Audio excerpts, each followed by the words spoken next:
Yeah, at the shop I had quite a few customers, and quite often, the customers, they keep on asking me, what is basically class X2 capacitors, and what is a class Y2 capacitors? What is the difference? What they used and what do they really do?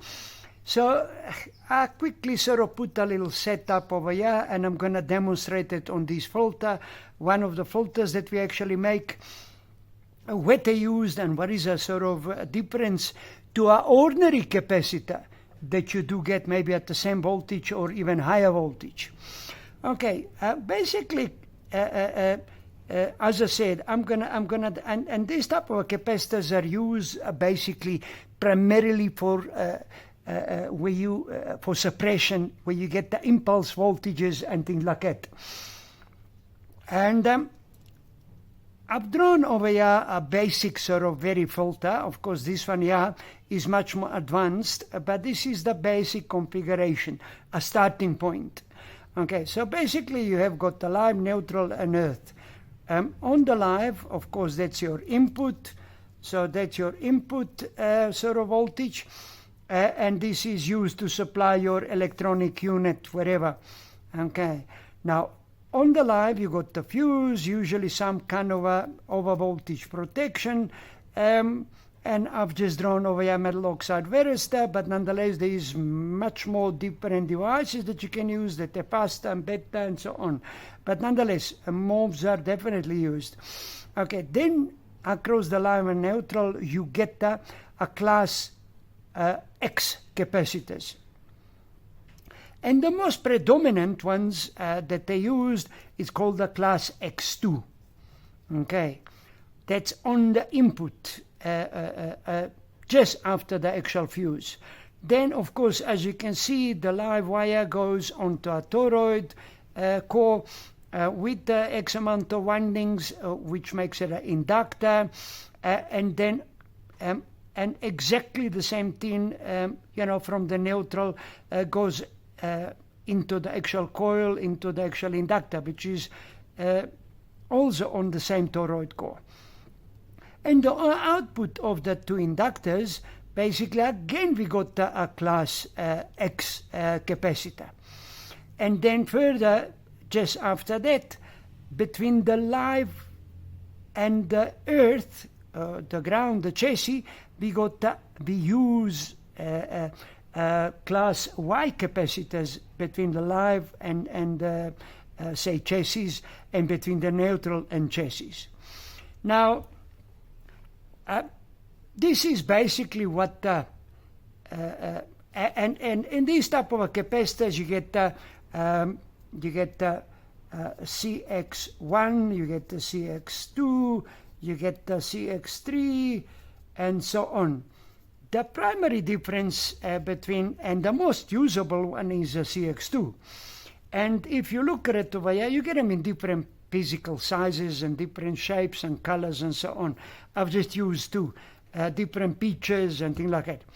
Primarily depends, on the application. Most of them, the CX2 capacitors, they go up to 275 volt AC, okay, and the maximum impulse sort of peak voltage that it can withstand before being actually fully destroyed is anything up to 2.5 kilovolts.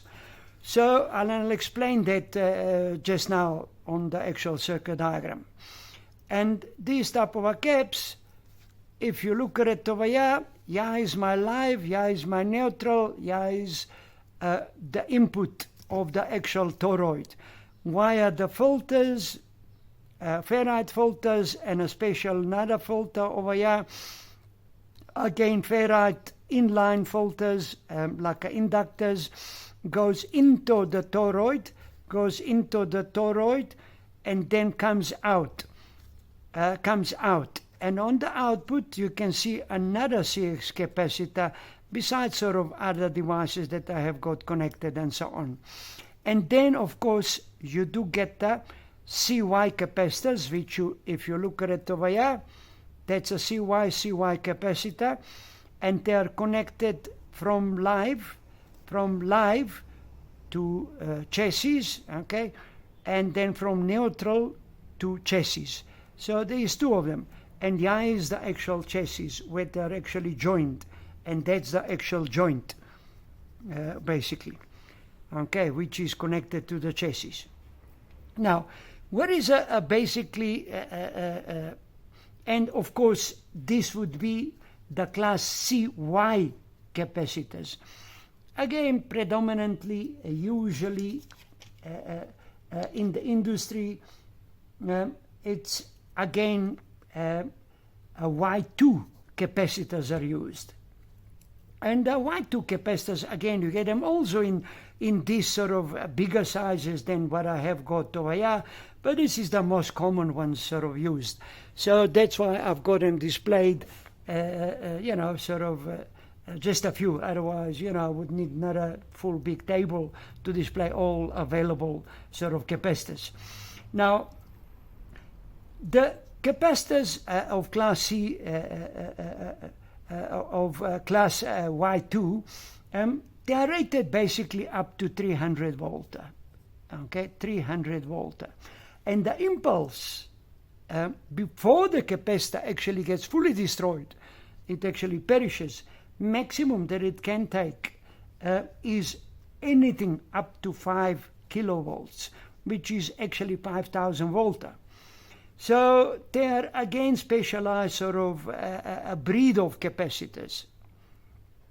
Now, both of them, the class X2 and the Y2 capacitors, we call them safety capacitors. And why do we call them safety capacitors? Not only that they can handle up to sort of certain frequencies, sort of high impulse voltage sort of changes, when they do fail, and that's a primary difference between the ordinary capacitors and these type of caps, is ordinary capacitors, they fail short. In other words, when they go faulty, they usually become a short. Yet, these type of capacitors, when beside that they have got the self-healing properties, when they do fail, sort of point of breakdown, instead of going short, they actually fail open circuit. The reason why, because you wouldn't like sort of direct short between live and neutral, and then also between the, say, live and chassis or neutral and chassis, because that can be actually a live hazard. So that is basically, sort of the primary difference between the two capacitors would be operating voltage and sort of different position for safety within the actual filters or electronic circuits that we would like to use them. And the primary difference between both of them and ordinary capacitors in the same values, maybe even higher voltages, would be ordinary capacitor, when they fail, they short out. These ones, when they fail, they actually fail open circuit. So now how do you actually calculate? You get quite a few different values in both of them. Now, obviously, when you design the filter, you take into consideration what sort of attenuation you want to achieve at what specific frequencies that you have got that are creating a problem for you. So the formula for, sorry, let me just do this.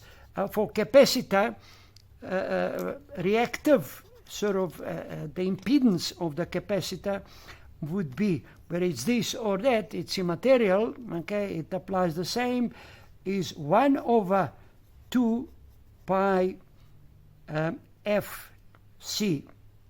So that 2 pi times frequency that you want to operate and see the resistance that the capacitor will present to the actual voltage, depends on the actual value of the capacitor. And then, of course, capacitor now goes into the inductor. Now, how do you calculate the inductance? Again, the inductive reactance you calculate by actual formula 2 pi FL, okay, where that's a frequency where you want to attenuate or operate that particular sort of inductor to be most effective, and of course what inductance you have, and that will give you more or less, not more or less precisely, what sort of attenuation or what resistance you will present to the frequency. Now, what's the basic operation of the filter and operation of the capacitors? Okay, usually in the filter, obviously we got a 50, or in America like a 60 hertz applied across live and neutral. In South Africa it happened, and Africa, we use 220 to up to 250, 220 volts, let's put it, say. In South Africa officially it's actually 230, but nonetheless, let's call it a 220. Now at 50 hertz, okay, now at 50 hertz, okay, this capacitor exhibits very high resistance, okay. So in other words, the 50 hertz goes direct into inductor without being attenuated, and the inductor at 50 hertz presents very low resistance, so it lets the voltage and current go through exactly the same over here through the neutral, okay. And exactly the same through this capacitor. It's a very high impedance at 50 hertz, so is this very high impedance. So there's nothing sort of taken towards the ground. However, as the frequency increases, in other words, the impulse and the interfering sort of interference that pulses that come through the mains or get picked up wherever with the wiring, and they get introduced into the circuit. As the frequency increases, okay, according to the formula, as the frequency increases, the actual resistance, or should I say reactance, which is basically impedance of the capacitor, gets lowered. And then automatically these higher frequencies get shorted between live and neutral. And that's usually for a differential mode that these XC capacitors are actually used. So is this one, yeah, the X class XC capacitors, which, as I said, it's a class X2 predominantly we use. And then, of course, now, because the frequencies has increased, now the impedance of the actual coils, both coils, starts increasing proportionally, and that represents, yet it passes 50 hertz without no problem, but anything higher than 50 hertz or 100 hertz or wherever you design the inductor to be, the impedance which is the XL, tapuatin, should I put XL and it's XC, okay, would keep on increasing and would actually start attenuating and the actual frequencies. Now, when we look at it, once the capacitors are in circuit, okay, we already start seeing that we have got like a pi filter. And then, of course, with the CX and the inductors. And then, again, as the frequency increases about 50 hertz, so is the class Y capacitors. They start lowering their frequency.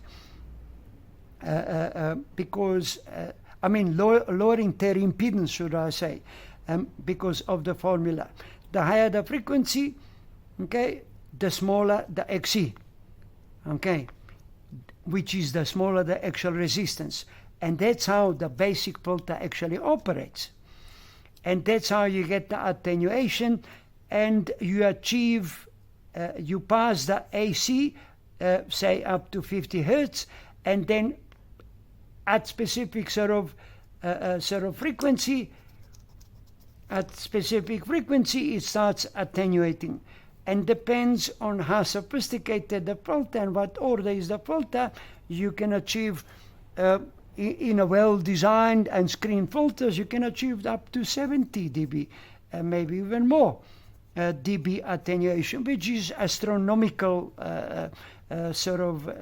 attenuation of unwanted frequencies. So, in a nutshell, just to repeat again, this is a self-healing capacitors, class X2, and then class Y2 capacitors. And they are used for filtering, for impulse applications. They're even used inline in a sort of transformerless in other words, something like this configuration. Okay, if you look at it, okay, via the limiting resistor. Say that's your live, that's your neutral, type of thing, where, you know, certain amount of current, because as I said, depends on the value, it will pass certain amount of current. And then, of course, with some kind of a resistive network and some voltage regulators and DC sort of filtering and a rectification, you can actually make a transformerless power supply. And the reason why they use these type of capacitors, because, as I said, they are self-healing, okay, and they can pass the impulse currents quite easily, no problem. Of course, this type of power supplies are used for very low current. You know, they cannot carry heavy current because capacitors will not be able to pass that type of current like transformers can deliver and so on. But for small power supplies, yes, you can use this sort of configuration. So, on the nutshell, I hope I explained it well. And as I said, we do make different types of filters, and we do sell filters, you know, factory made, also with the high sort of specifications, except extremely expensive. But the filters that we make for every day's applications, they do quite a wonderful job, type of thing. And you can see, actually, I've got two toroid. I actually cascaded two like a little filters, extra toroid filter over here I added, which gives me but extra sort of attenuation. So on that note, I hope I explained well, and yeah, till the next time. And now you understand the difference and why these capacitors are so unique and special in the electronics. Thank you for watching from Batos. Thank you.